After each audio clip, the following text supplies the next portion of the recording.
Lo humillaron frente a todo el pueblo. Le vaciaron agua sucia sobre la cabeza mientras reían. Pero nadie sabía que ese apache callado era el guerrero más temido de toda la frontera, y que pronto todos pagarían por ese error. El sol de mediodía caía como plomo fundido sobre San Cristóbal, un pueblo fronterizo donde el polvo y los prejuicios se mezclaban con la misma naturalidad. Era el año 1873, y en aquel rincón perdido entre México y los territorios apaches, las tensiones raciales cortaban el aire más filoso que cualquier cuchillo. Nahuel caminaba por la calle principal con paso firme pero tranquilo, sus botas gastadas levantando pequeñas nubes de tierra seca con cada paso.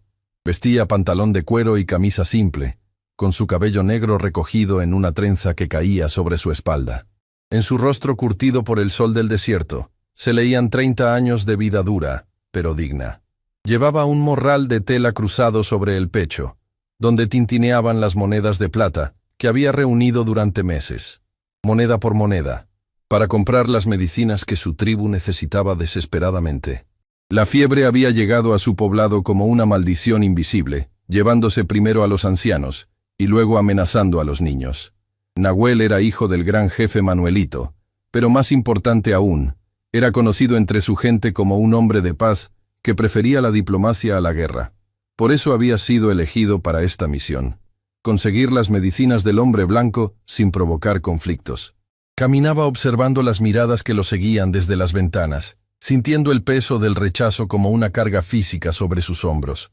No era la primera vez que visitaba pueblos mexicanos, y sabía exactamente qué esperar: desconfianza, desprecio, miedo disfrazado de hostilidad. La botica estaba al final de la calle, con su letrero desgastado que rezaba «Farmacia La Providencia».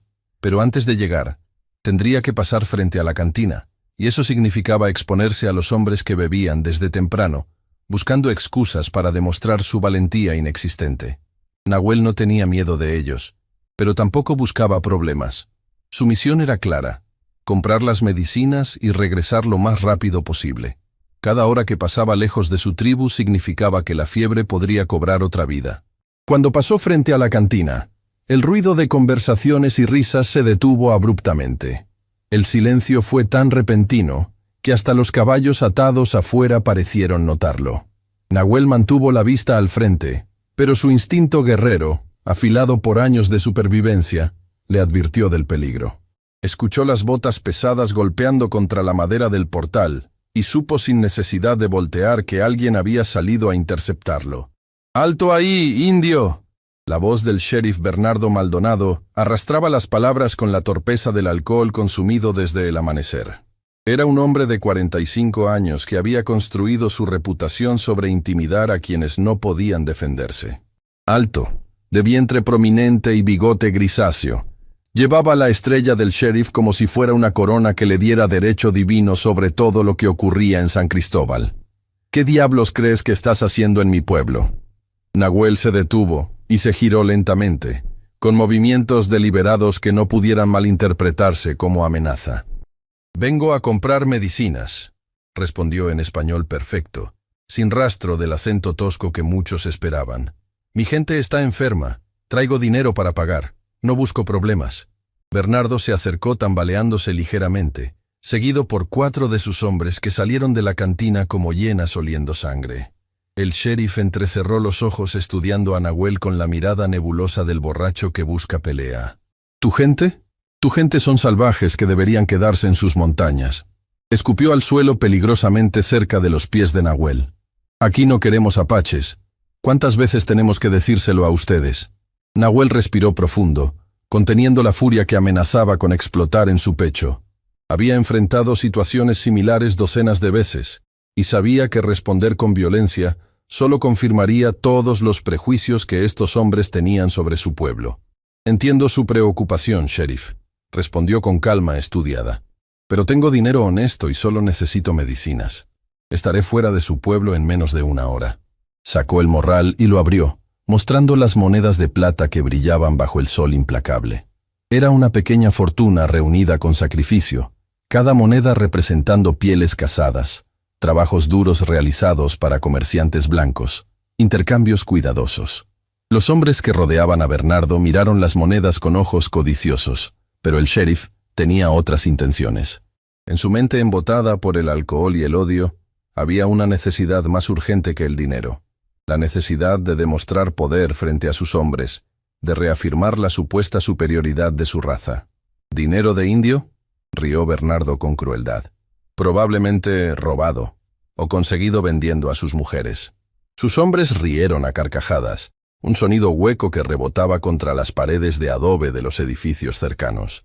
El sheriff dio un paso más cerca, y Nahuel pudo oler el whisky barato en su aliento. Creo que necesitas aprender una lección sobre respetar a tus superiores, Apache. Lo que sucedió después se grabó en la memoria de todos los presentes como una cicatriz que nunca sanaría completamente. Bernardo hizo una señal a uno de sus hombres, quien entró corriendo a la cantina y regresó con una jarra de agua sucia, la misma que usaban para lavar los escupideros. La plaza se había llenado de curiosos que observaban desde ventanas y puertas entreabiertas, pero nadie se atrevía a intervenir. El poder del sheriff era absoluto en San Cristóbal, y cruzarlo significaba problemas que nadie podía permitirse. «Siéntate», ordenó Bernardo señalando una mesa vacía fuera de la cantina. Su voz había adquirido un tono de diversión cruel. «Vamos a ver qué tan civilizado eres realmente». Nahuel miró la mesa, luego al sheriff, calculando sus opciones. Podía resistirse, pero eso significaría pelea, posiblemente muerte, y definitivamente el fin de cualquier posibilidad de conseguir las medicinas. Sus hermanos y hermanas enfermos no podían permitirse que su orgullo destruyera su única esperanza. Con dignidad silenciosa, caminó hasta la mesa y se sentó, su espalda recta, su rostro inmóvil como tallado en piedra. Bernardo se colocó detrás de él, sosteniendo la jarra de agua sucia en alto para que todos pudieran verla. «Esto», anunció en voz alta para beneficio de la audiencia creciente, «es lo que hacemos con los apaches que no entienden su lugar». Y con movimiento teatral, volcó la jarra sobre la cabeza de Nahuel, el agua sucia y maloliente corriendo por su cabello, su rostro, empapando su camisa. Las carcajadas estallaron como petardos. Los hombres de Bernardo se doblaban de risa, golpeando sus muslos, repitiendo la escena entre ellos como si fuera la comedia más brillante jamás presenciada. El sheriff estaba radiante, su pecho inflado de orgullo por su hazaña. Pero algo extraño sucedió en ese momento de supuesto triunfo. Nahuel no se movió, no se limpió el rostro, no gritó ni maldijo ni se levantó amenazante. Simplemente permaneció sentado, completamente inmóvil, con el agua goteando desde su cabello hasta el suelo polvoriento. Y sus ojos, esos ojos oscuros como pozos profundos, se clavaron en el rostro de Bernardo Maldonado, con una intensidad que heló la sangre del sheriff. No había rabia en esa mirada, no había amenaza explícita, había algo mucho más perturbador. Había conocimiento absoluto. Era la mirada de un hombre que ve el futuro, que comprende consecuencias que otros no pueden imaginar, que sabe con certeza matemática que todo tiene un precio y que la factura siempre llega. Bernardo sintió un escalofrío recorrer su espalda a pesar del calor sofocante. Por un segundo, la risa murió en su garganta, pero el momento pasó, y el alcohol en sus venas le devolvió la falsa valentía. «Lárgate de mi pueblo, indio», gruñó, apartando la mirada de esos ojos que parecían ver demasiado. «Y agradece que te dejo ir con vida». Nahuel se levantó lentamente, el agua aún goteando de su ropa. Recogió su morral del suelo donde había caído durante la humillación. Sin decir palabra, sin mirar a nadie más que al sheriff, dio media vuelta y comenzó a caminar hacia la salida del pueblo. Sus pasos eran firmes, su postura erguida a pesar de la humillación. No corrió ni se escabulló.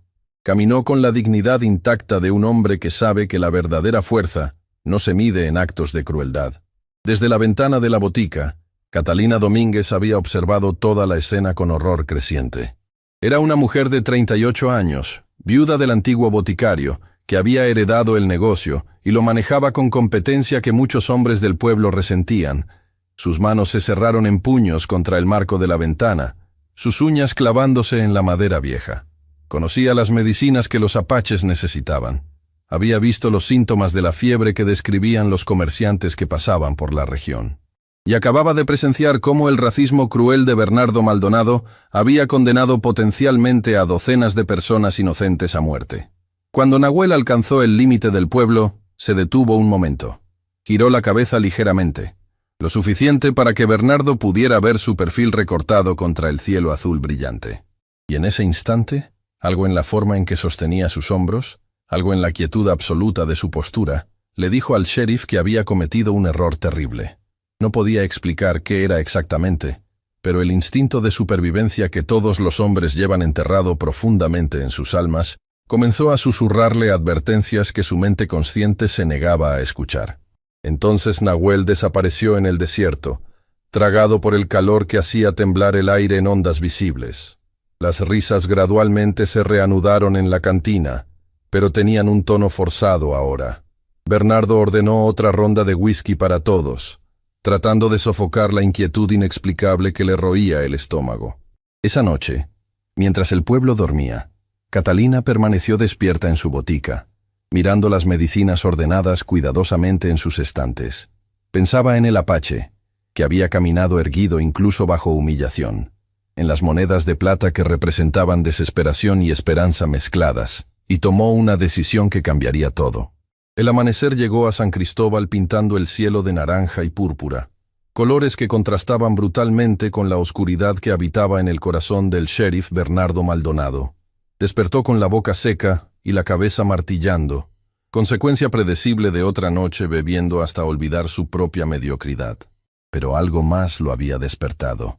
El llanto inconsolable de su hija Lucía desde su habitación en el otro extremo de la casa. Lucía tenía 17 años y era la única luz verdadera en la vida de Bernardo. Desde que su esposa había muerto 5 años atrás, durante un parto que no prosperó, la muchacha se había